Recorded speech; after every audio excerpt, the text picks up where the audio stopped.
مگر وہ نہیں جانتی تھی کہ اس کی یہ معمولی سی غلطی اس کے لیے کیسا جرم ثابت ہونے والی ہے۔ جس وقت وہ دونوں آمنے سامنے کھڑے ایک دوسرے کو گھور رہے تھے، اس وقت اس کمرے میں مناہل آئی تھی۔ اندر کا منظر بہت سنسنی خیز تھا۔ مناہل جیسی لڑکی جو ہمیشہ سے نرمین سے خار کھاتی تھی، اس کے بارے میں ہر وقت غلط افواہیں پھیلا کر سب لوگوں کو اسے بدظن کرنے کی کوشش کرتی تھی، مگر پھر بھی اسے کبھی اپنی کوشش میں کامیابی حاصل نہیں ہوئی تھی۔ اسے مناہل سے اس حد تک حسد تھا کہ وہ اس کے چہرے پر مسکراہٹ تک نہیں دیکھ سکتی تھی۔ سب سے زیادہ غصہ تو اسے اپنے ماں باپ پر آتا تھا، جنہوں نے مناہل کو اس کے بھائی کے ساتھ منگنی کے رشتے میں باندھ دیا تھا۔ مناہل کا بس نہیں چلتا تھا کہ وہ اگلا پل بیتنے سے پہلے ان دونوں کی منگنی توڑ دے۔ جتنا وہ گھر والوں کو اس سے بدظن کرنے کی کوشش کرتی، اتنا ہی وہ اسے بری طرح ڈانٹ دیتے۔ نرمین مناہل سے ہر حال میں اچھی تھی، اس سے زیادہ خوبصورت تھی، اس سے زیادہ لائق فائق، ہر کلاس میں ہمیشہ پہلی پوزیشن لیتی، اور مناہل وہ تو مارے باندھے مشکل پاس ہوتی تھی۔ اور اب جب سے اس کی سپلی آئی تھی، تب سے تو نرمین نے اس کا بہت مذاق اڑایا تھا۔ بات بات پر وہ اسے سپلیوں کے تانے دیتی اور مناہل دل ہی دل میں پیچ و تاب کھا کر رہ جاتی۔ وہ موقع کی تلاش میں تھی، اور آج نرمین کی بے وقوفی نے اور قدرت نے اسے موقع فراہم کر دیا تھا۔ اس نے جلدی سے اپنا موبائل آن کیا، در در کیمرے کے مختلف اینگل سے اس نے نرمین کی ڈھیر ساری تصاویر لے لی اور پھر کلوز اپ کر کے اس نے مووی بھی بنا لی، جس میں نرمین کا حلیہ صاف اور بالکل واضح نظر آ رہا تھا، جسے دیکھ کر کوئی بھی اس کے حوالے سے مشکوک ہو سکتا تھا۔ مناہل کے ہونٹوں پر شاطرانہ مسکراہٹ کھیل رہی تھی، اور نرمین اس کے سازش سے بے خبر اسفندیار کے ساتھ الجھ رہی تھی۔ اسفندیار بھی کسی سے کم نہیں تھا۔ یہ تولیہ آپ کا ہے، آپ کو چاہیے تو پھر ایسا کرتا ہوں کہ یہ اتار کر آپ کو دیتا ہوں۔ کیا چاہیے آپ کو؟ اس کے لہجے میں عجیب سی شرارت تھی، جسے محسوس کر کے نرمین کا چہرہ ایک لمحے میں گلابی پڑ گیا تھا۔ آپ تو بہت ہی بے شرم انسان ہیں، بدتمیز ہونے کے ساتھ ساتھ بے شرم ہونے میں بھی آپ کو کمال حاصل ہے۔ محترمہ، مجھے خطاب دینے سے پہلے آپ ایک بار اپنے بارے میں سوچ لیں کہ آپ کون ہیں، اور یہ جو حرکت آپ نے کی ہے، اس حلیے میں ایک اکیلے لڑکے کے کمرے میں آنا کیا معنی رکھتا ہے؟ میں یہ سمجھوں کہ آپ مجھے اپنی طرف مائل کرنے کے لیے یہ حلیہ بنا کر یہاں پر بیٹھی ہیں۔ اسفندیار کی بات بہت سخت تھی، اس کے چہرے کے تاثرات بھی بہت پتھریلے تھے۔ نرمین کو تو آگ ہی لگ گئی۔ وہ بکتے جھکتے کمرے سے باہر نکلی، سامنے ایک الگ ہی تماشا اس کا منتظر تھا۔ ابھی تک اس نے اپنے بازو نیچے نہیں کیے تھے، نہ اسے اپنی شرٹ کے بٹن بند کرنے کا خیال آیا تھا۔ کمرے سے نکلتے ہی مناہل اس پر چیل کی طرح جھپٹی، اسے بازو سے پکڑ کر وہ لاؤنج میں لے کر آئی، جہاں پر نانا جان، ممانی، نرمین کی امی، بھائی، سب لوگ موجود تھے۔ مناہل نے موقع سے بھرپور فائدہ اٹھایا۔ دیکھ لیا امی آپ نے، اور دادا جان آپ بھی اپنی آنکھوں سے اپنی لاڈلی کے کرتوت دیکھ لیں۔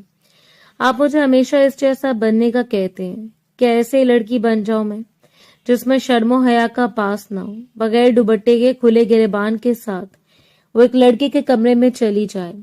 نانا جان ابھی بھی جیسے شوق تھے، انہیں جیسے ابھی بھی مناہل کی بات پر یقین نہیں تھا۔ نرمین کو اپنی آنکھوں کے سامنے دیکھ کر بھی وہ حقیقت ماننے سے انکاری تھے۔ مناہل بھی جیسے ہر ممکن حد تک اس بازی کو جیتنا چاہتی تھی، وہ کسی بھی طرح یہ موقع ہاتھ سے جانے دینے کی غلطی نہیں کر سکتی تھی۔ اس نے ویڈیو نانا جان اور سب لوگوں کے سامنے دوبارہ سے بیان کر دی، جس میں نرمین کی بے حیائی بالکل واضح طور پر نظر آ رہی تھی۔ ممانی بھی نرمین کو غصے سے گھورے جا رہی تھی۔